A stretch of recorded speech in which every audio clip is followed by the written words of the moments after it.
Welcome to our channel exam cluster.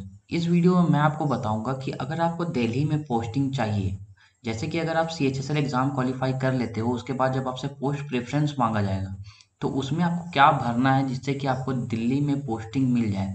तो इस video में मैं आपको ऐसे डिपार्टमेंट्स और मिनिस्ट्रीज के बारे में बताऊंगा जो कि आपको दिल्ली में पोस्टिंग दिलवा सकते हैं। तो इस वीडियो को कंप्लीट देखिएगा। इसमें मैं कुल मिला के आपको बहुत सारी बातें बताऊंगा कि आप कैसे दिल्ली में पोस्टिंग ले सकते हैं, दिल्ली में रह करके जॉब कर सकते हैं। तो इस वीडियो को लास्ट तक जरूर देखिएगा। तो चलिए इस वीडियो को हम शुरू करते हैं। अगर आप जनरल नॉलेज की तैयारी करना चाहते हैं वो भी बहुत ही कम टाइम में, तो आप हमारा ये सुपर शॉर्ट नोट्स जरूर एक बार ट्राई करके देखिएगा। इसे पढ़ने के बाद आपका लगभग सारे मेजर टॉपिक्स कवर हो जाएंगे एक ही बार में। और इस सुपर शॉर्ट नोट्स में आपको हर एक चीज अच्छे से ओरिएंटेड मिलेगा। तो अगर आपको ये सुपर शॉर्ट नोट्स चाहिए तो इसका लिंक डिस्क्रिप्शन बॉक्स में, इसे एक बार जरूर ट्राई करके देखिएगा। देखिए, सबसे पहला जो बेस्ट ऑप्शन है आपके पास कि आप दिल्ली में अगर आप पोस्टिंग चाहते हो कि आपका जॉइनिंग दिल्ली में ही हो, तो सबसे बेस्ट ऑप्शन जो पहला है आपका वो है आपका PASA। और ये किसके अंडर में आता है? डिपार्टमेंट ऑफ पोस्ट के अंदर में आता है। बेसिकली इसके बारे में ज़्यादा लोग बोलते नहीं क्योंकि ये माना जाता है कि इसमें वर्कलोड ज़्यादा होता है या जो कुछ भी ज़्यादा होता है। तो ये तभी मैं बोलूँगा आपको प्रीफर करने के लिए जब आपको केवल और केवल दिल्ली से मतलब है कि आपको जॉब दिल्ली में चाहिए, दिल्ली के अलावा कहीं भी आपको जॉब नहीं चाहिए। कोई भी जॉब हो कैसा भी मिल जाए आपको, बट दिल्ली में ही आपको अगर जॉब चाहिए तो PASA बहुत ही अच्छा आपके लिए ऑप्शन है। और ये भी तब जब आपका मार्क्स थोड़ा अच्छा आया हो तब। क्यों मैं बोल रहा हूँ? क्योंकि देखिए, PASA का सबसे ज़्यादा वैकेंसी निकलता है। सबसे ज़्यादा पोस्ट जो CHSL के अंडर में होता है वो PASA का ही होता है, पोस्टल असिस्टेंट का और सॉर्टिंग असिस्टेंट का। तो इसमें बहुत ज़्यादा पॉसिबिलिटी है कि अगर आपका PASA में सिलेक्शन होता है तो आपको आराम से आप उसमें, तो उसमें आप अपना दिल्ली चूज कर सकते हो, तो उसमें आपको मिल भी जाएगा क्योंकि इसमें वैकेंसी ज़्यादा है। और आप अगर आपका मार्क्स ज़्यादा होगा तो आपको आराम से PASA दिल्ली में मिल जाएगा। ये ऑप्शन तभी यूज़ करिएगा जब आपका मार्क्स ज़्यादा आया हो तब।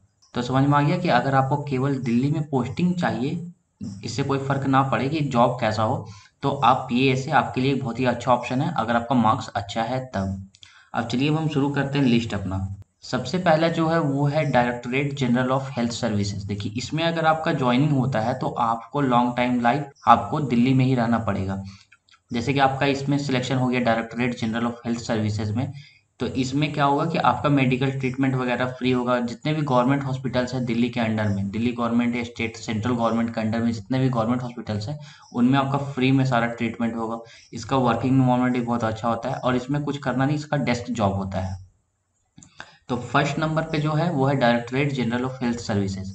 जब पोस्ट प्रेफरेंस भरिएगा तो इसको आप ऊपर रखिएगा, ताकि अगर आपका इसमें हो जाता है तो आपका दिल्ली में पोस्टिंग हो जाएगा। ठीक। अब चलिए हम नेक्स्ट देखते हैं। नेक्स्ट जो है वो है मिनिस्ट्री ऑफ एक्सटर्नल अफेयर्स। इसके बारे में तो आप लोगों ने सुना ही होगा। मिनिस्ट्री ऑफ एक्सटर्नल अफेयर्स बहुत ही ज़्यादा समझिए डिमांडिंग है। और इसमें देखिए क्या है कि अगर आपका मिनिस्ट्री ऑफ एक्सटर्नल अफेयर्स में होता है तो इसमें आपका मैक्सिमम चांसेस है कि वो आपका दिल्ली में ही पोस्टिंग होगा। और अगर दिल्ली में भी नहीं होता है, बेसिकली अगर मान लीजिए कि किस्मत खराब हो गया या कुछ भी, तो दिल्ली में अगर पोस्टिंग नहीं होता है तो किसी ना किसी मेजर बड़े टाउन में ही आपका पोस्टिंग होगा। लेकिन मैक्सिमम चांसेस है कि आपका दिल्ली में ही पोस्टिंग होगा। इसमें 5 डे वर्किंग होता है कि हफ्ता में केवल 5 दिन ही काम करना पड़ता है। और रेपुटेशन तो मान लीजिए कि ये बहुत ही रेपुटेटेड आपका मिनिस्ट्री है, मतलब ये जॉब बहुत ही रेपुटेटेड है। मिनिस्ट्री ऑफ एक्सटर्नल अफेयर्स में काम करना कोई छोटी मोटी बात नहीं है। और दूसरी बात क्या है कि इसमें आपको फॉरेन पोस्टिंग का भी चांस मिलेगा अगर आपका इसमें सिलेक्शन हो जाता है तब। और दूसरा जो इसमें समझिए खराब बात ये है कि इसका कट ऑफ बहुत ही हाई जाता है, वन ऑफ द हाईएस्ट जाता है। जैसे कि CHSL के अंडर में टोटल 40-45 आपका ये है मिनिस्ट्री और डिपार्टमेंट्स है, उनमें से ये है कि समझिए हमेशा टॉप 3 या टॉप 4 में होगा कि कट ऑफ के मामले में, कि सबसे ज़्यादा कट ऑफ जाने वाला मिनिस्ट्री में से एक है ये मिनिस्ट्री ऑफ एक्सटर्नल अफेयर्स। और दूसरा क्या है कि इसमें जो प्रमोशन होता है वो थोड़ा स्लो प्रमोशन होता है, इसलिए ओवरऑल देखा जाए तो इसमें ये बहुत ही अच्छा है। बस कुछ कुछ इसमें थोड़ा खराब चीज़ है, जैसे कि इसका कट ऑफ बहुत हाई चला जाता है और इसका प्रमोशन थोड़ा स्लो होता है। ओवरऑल ये बहुत ही अच्छा है। अगर आपको दिल्ली में पोस्टिंग चाहिए तो ये आपके लिए एक बहुत ही अच्छा ऑप्शन है। अब हम नेक्स्ट देखते हैं। नेक्स्ट जो है वो है वाइस प्रेसिडेंट सेक्रेटरीट। अब देखिए, वाइस प्रेसिडेंट सेक्रेटरीट में अगर आपका होता है तो आपको सबसे पहले तो दिल्ली पोस्टिंग ही मिलेगा।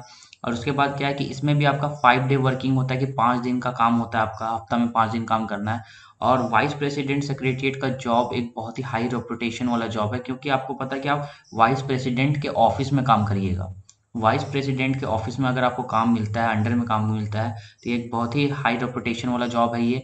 और इसमें प्रमोशन अच्छा है, जल्दी प्रमोशन होता है इसमें। वाइस प्रेसिडेंट सेक्रेटरीट वाला में अगर आपका जॉब हो जाता है तो जिसमें प्रमोशन जल्दी होता है, तो ये भी एक बहुत ही अच्छा ऑप्शन है अगर आप दिल्ली में पोस्टिंग चाहते हो तब। अब अगला जो है वो है डिपार्टमेंट ऑफ पोस्ट एडमिन। अब देखिए डिपार्टमेंट ऑफ पोस्ट के अंडर में ही आता है ये, लेकिन इसमें क्या है कि इसमें अगर आपका हो जाता है, जैसे पीएएस है वो भी डिपार्टमेंट ऑफ पोस्ट के अंदर में आता है, लेकिन ये डिपार्टमेंट ऑफ पोस्ट एडमिन है।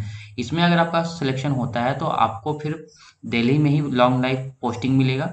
और उसमें क्या है कि 5 डे वर्किंग, इसमें भी 5 दिन का काम है। और दूसरा चीज क्या है कि नॉर्मल जॉब है इसमें। जॉब के मतलब कि इसमें कोई खास वैसा रेपुटेशन वाला जॉब नहीं है ये, लेकिन ये नॉर्मल जॉब है।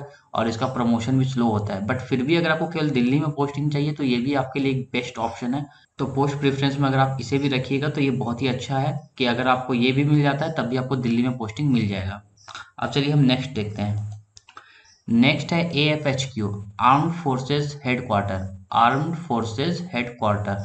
अब देखिए ये मिनिस्ट्री ऑफ डिफेंस के अंडर में आता है, ये मिनिस्ट्री ऑफ डिफेंस के अंडर में आता है।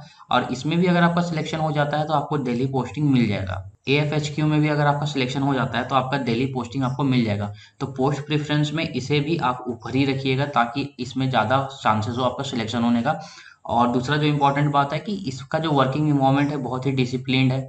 डिसिप्लिन इन सेंस कि इसमें आपको फ़ोन वगैरह ले जाने नहीं मिलता है वर्किंग टाइम में, बाहर जा नहीं सकते हो वर्किंग टाइम में, आप इन कैंपस छोड़ के बाहर घूमने नहीं जा सकते हो, ये सब सारा चीज़। और दूसरा चीज़ क्या है कि इसमें जो प्रमोशन है वो सबसे अच्छा बात है कि इसमें क्विक प्रमोशन है, जल्दी प्रमोशन मिलता है।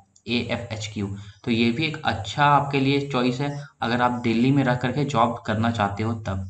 अब चलिए हम नेक्स्ट देखते हैं। नेक्स्ट है इंडियन कोस्ट गार्ड हेडक्वार्टर। अब देखिए इंडियन कोस्ट गार्ड हेडक्वार्टर भी बहुत ही अच्छा है। इसमें भी आपको है कि अगर आपका सिलेक्शन हो जाता है तो आपका दिल्ली में पोस्टिंग आपको मिलेगा। दिल्ली में पोस्टिंग आपको मिलेगा, इसमें भी 5 डे वर्किंग होता है। और सबसे बेस्ट है ये भी आपका डेस्क जॉब है। भले ही ये डिफेंस सेक्टर का जॉब है लेकिन ये क्या है, एक डेस्क जॉब है। इसमें आपको डेस्क जॉब ही करना है केवल, और उसके अलावा कुछ नहीं करना है। तो ये भी एक अच्छा चॉइस है अगर आप दिल्ली में पोस्टिंग चाहते हो तब।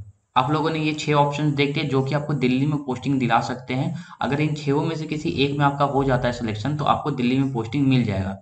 उसके बाद अगर एक और बात है, इन 6 के अलावा भी अगर आपको फिर एकदम चाहिए कि आप दिल्ली में ही आपका पोस्टिंग हो, तो तब अगर आपको दिल्ली में ही पोस्टिंग चाहिए तो जो लास्ट काम आपको करना है वो क्या है कि जब आप पोस्ट प्रेफरेंस भरिए तो उसमें आप क्या कीजिए कि जितने भी मिनिस्ट्री वाले पोस्ट्स हैं, जितने भी मिनिस्ट्री हैं, जैसे कि ministry of culture, ministry of housing and urban affairs, ऐसे करके जितने भी मिनिस्ट्रीज हैं उनको आप पहले रखिएगा पोस्ट प्रेफरेंसेस में। क्योंकि देखिए मैं बताता हूँ कि जितने भी मिनिस्ट्रीज होते हैं, मिनिस्ट्री का मतलब होता है मंत्रालय, और ये सारे के सारे लगभग या तो दिल्ली में होते हैं या तो बड़े बड़े शहरों में होते हैं। तो बेसिकली अगर आपका मिनिस्ट्री में सिलेक्शन होता है तो आपको या तो दिल्ली में ही पोस्टिंग मिलेगा या तो फिर आपको किसी बड़े शहर में मिलेगा। ऐसा मैं क्यों बोल रहा हूँ ये समझ में आ गया, क्योंकि मैक्सिमम मिनिस्ट्री जो भी है वो उनका ऑफिस या तो दिल्ली में है या तो किसी बड़े शहर में है। तो अगर आप मिनिस्ट्री में अगर आपका सिलेक्शन होता है तो ज़्यादा चांसेस है कि आपको दिल्ली के अंदर पोस्टिंग मिल सकता है। और दूसरा बात है कि मिनिस्ट्री को चूज इसलिए करने बोल रहा हूँ क्योंकि मिनिस्ट्री में जल्दी पोस्टिंग होता है, मतलब मिनिस्ट्री में जल्दी आपका जॉब लग जाएगा एज कम्पेयर टू डिपार्टमेंट। तो मिनिस्ट्रीज को पहले पिक करिएगा, डिपार्टमेंट्स को बाद में पिक करिएगा अगर आपको दिल्ली में पोस्टिंग चाहिए तब। अगर आपको ये वीडियो अच्छा लगा हो तो इस वीडियो को लाइक जरूर कर दें और हमारे चैनल को सब्सक्राइब जरूर कर लें।